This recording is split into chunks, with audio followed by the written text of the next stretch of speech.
pag-usapan natin yung freelancing. Ito yung work from anywhere, flexible schedule, at high earning potential na option. Siyempre, unahin natin yung magaganda muna, or yung pros. Una, yung control sa time at clients. Ikaw yung boss ng schedule mo. Gusto mo magtrabaho ng 8 to 10 a.m. lang? Pwede. Gusto mo ng gabi or gusto mo weekend lang? Pwede rin.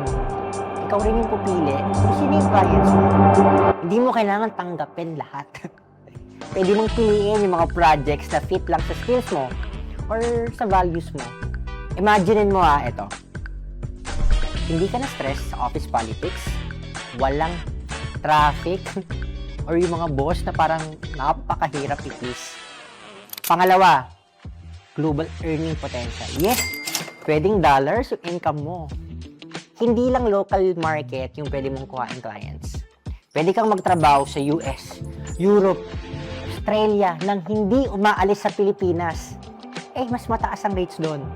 At kahit nasa Pinas ka, pwede kang kumita ng $500, $1,000,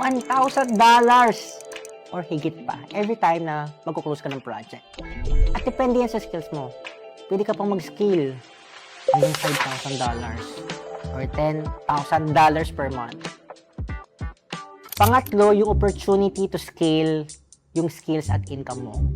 Yung freelancing kasi, hindi yan racket-racket lang Pwede mong i-level up yung skills mo sa digital marketing, design, writing, or meta ads.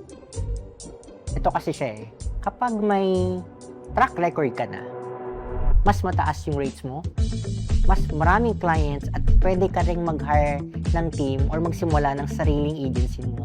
Sa freelancing, mas long-term yung growth potential. Pero hindi lahat perfect May cons din dyan.